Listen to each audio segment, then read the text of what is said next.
Bismillahirrahmanirrahim. Assalamualaikum warahmatullahi wabarakatuh. Kali ini saya akan menjelaskan mengenai prinsip-prinsip dasar pada titrasi permanganometri. Terlebih dahulu kita harus mengenal ya, titrasi permanganometri itu jenis reaksinya itu reaksi apa. Jadi, titrasi permanganometri merupakan salah satu metode titrasi ya, yang menggunakan prinsip reaksi reduksi oksidasi. Jadi, zat-zat yang terlibat dalam titrasi permanganometri merupakan zat yang bisa mengalami reaksi reduksi oksidasi. Ya. Jadi nanti untuk menghitung massa atau berat ekivalen dari zat-zat tersebut, untuk menghitung konsentrasinya, maka kita harus menentukan terlebih dahulu nilai berat ekivalennya ya. Kenapa? Karena berbeda dengan titrasi asidi alkali, argentometri dan kompleksometri. Titrasi dengan menggunakan prinsip reaksi reduksi oksidasi, maka dalam perhitungannya itu kita harus menghitung berat ekivalennya dengan cara membagi MR dengan valensinya. Ya. Nah, berbeda dengan titrasi yang lain, valensi dari zat yang mengalami reaksi reduksi oksidasi itu dilihat dari jumlah elektron yang terlibat dalam reaksi tersebut. Ya.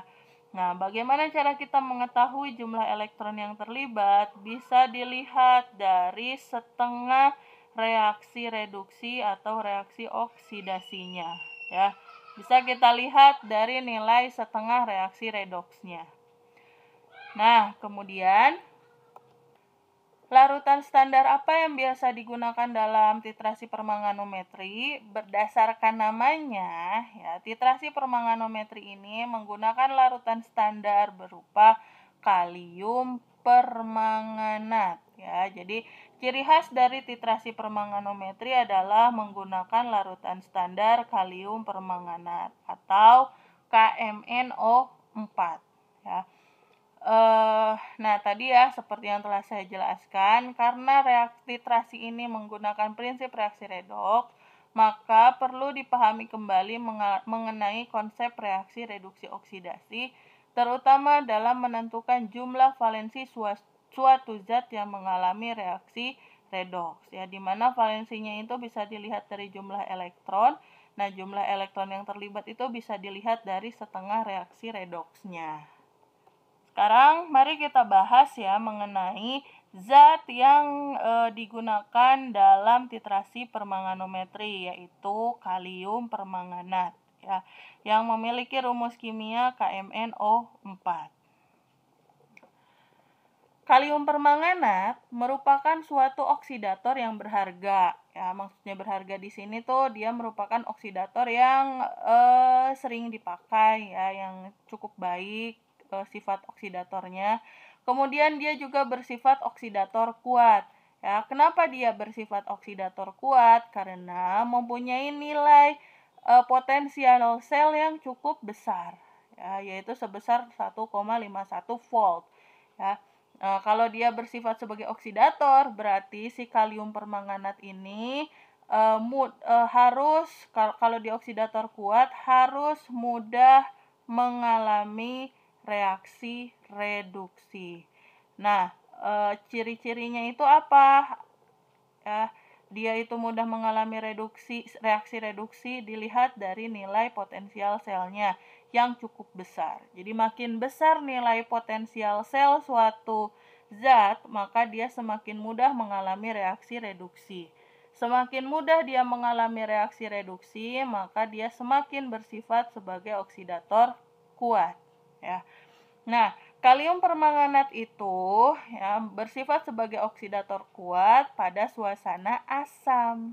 Ya, jadi pada suasana asam, si permanganat ini bisa tereduksi berdasarkan persamaan reaksi ini.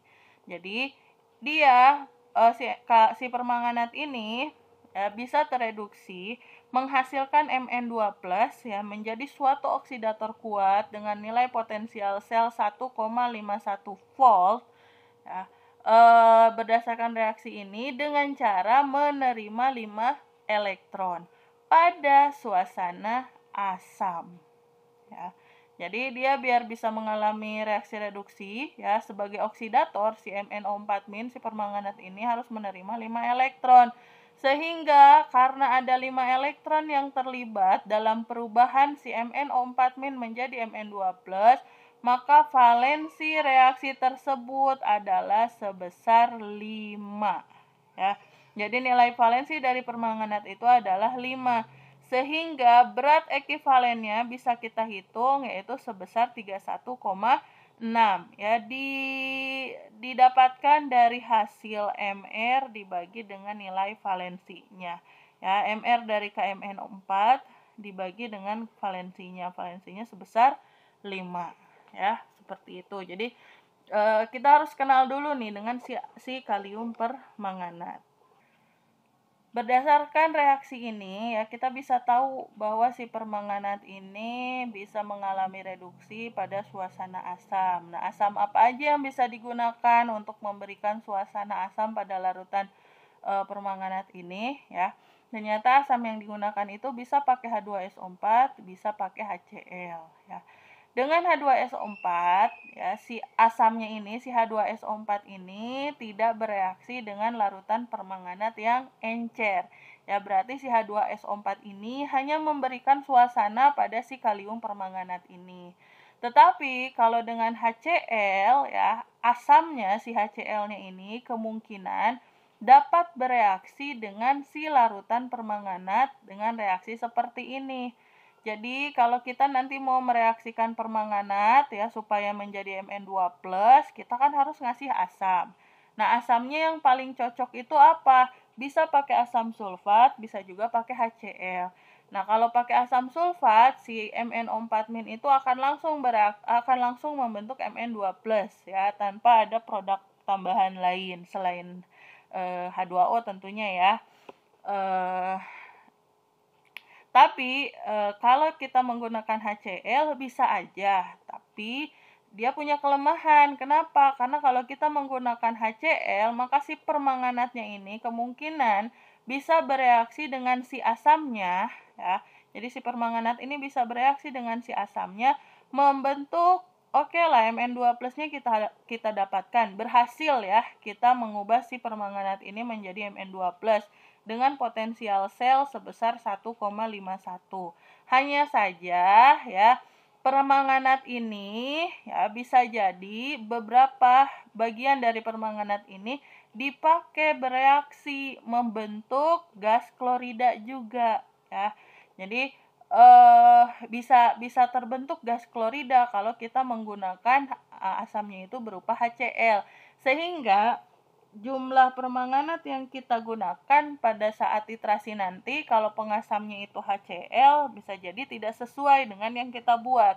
Misal konsentrasinya 0,01 normal nih awalnya kita buat. Ternyata karena kita pengasamnya menggunakan HCl, konsentrasinya jadi berubah, jadi lebih kecil lagi gitu. Sehingga sebaiknya ya larutan pengasam yang digunakan itu adalah H2SO4 ya. Biar apa? Biar si permanganatnya itu ketika nanti titrasi benar-benar hanya bereaksi dengan si sampelnya aja ya. Dia tidak bereaksi dengan zat lain. Ya, sehingga hasil analisisnya menjadi lebih teliti ya, lebih akurat ya.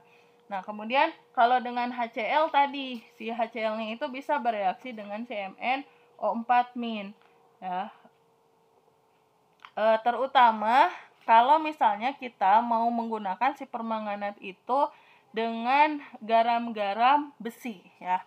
Apalagi kalau kita mau ngereaksiin si permanganatnya untuk penetapan besi. Walaupun demikian, bisa aja sih terbentuknya reaksi ini dihindari, tapi kita harus memberikan perlakuan khusus ya. Kita harus melakukan tindakan pencegahan khusus supaya hal ini nggak terjadi nih. Kalau kita mau pakai HCl misalnya di lab udah nggak ada nih asam sulfatnya, adanya HCl, tapi analisis harus dilakukan. Oke, nggak apa-apa pakai HCl, tapi kita harus lakukan tindakan-tindakan pencegahan ya untuk mencegah terjadinya ini nih, mencegah si HCl ini bereaksi sama si MnO4 ya. Caranya gimana? Hal yang bisa kita lakukan ya. Yang pertama adalah kita gunakan asam bebas yang sedikit berlebih. Jadi asamnya kita gunakan berlebih, terus larutannya yang kita pakai sangat encer. Jadi permanganat yang kita pakainya harus sangat encer. Kemudian suhunya itu harus suhu yang rendah ya, pada saat titrasi nanti suhunya harus rendah.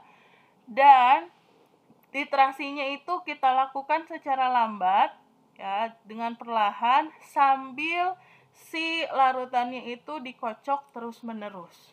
Jadi ada beberapa perlakuan nih yang harus kita lakukan kalau mau titrasi dengan permanganat menggunakan pengasamnya itu larutan HCl ya.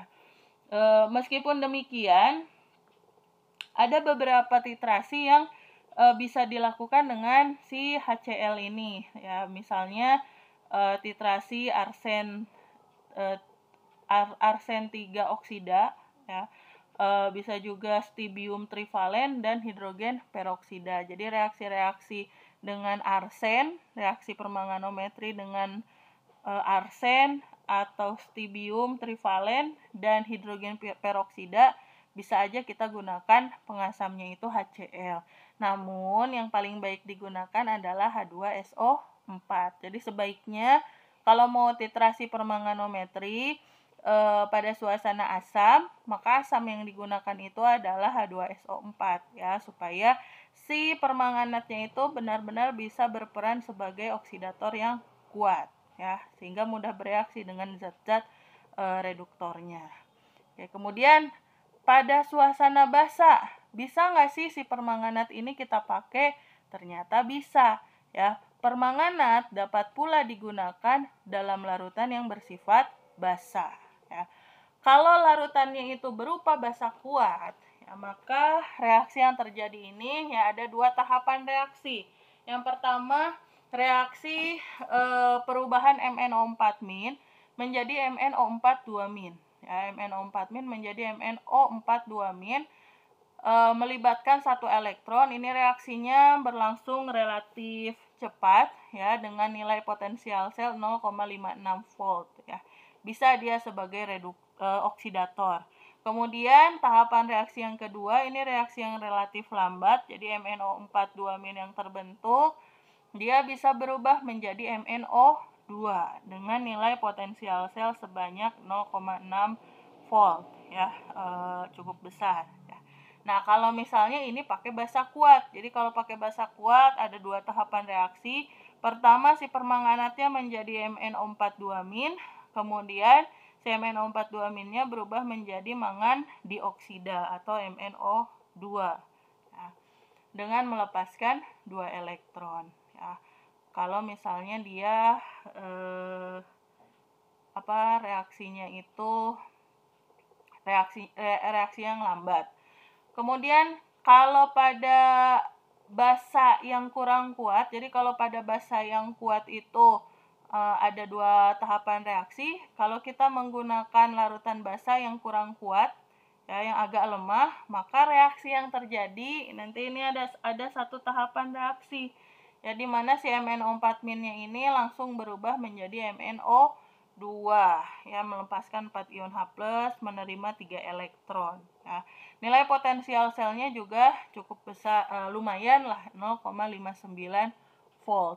Namun karena nilai potensial selnya itu lebih kecil daripada pada suasana asam, maka kebanyakan reaksi-reaksi pada titrasi permanganometri itu dilakukan pada suasana asam ya. Jadi suasana asam itu lebih disukai ya, ketimbang pada suasana basah ya, pada saat titrasi permanganometri.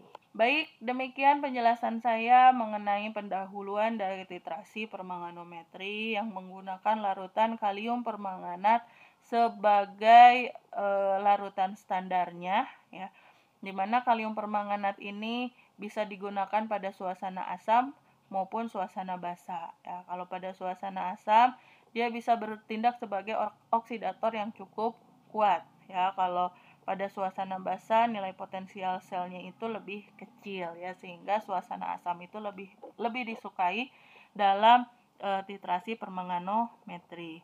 Baik, demikian penjelasan saya, mudah-mudahan bisa difahami. Terima kasih. Assalamualaikum warahmatullahi wabarakatuh.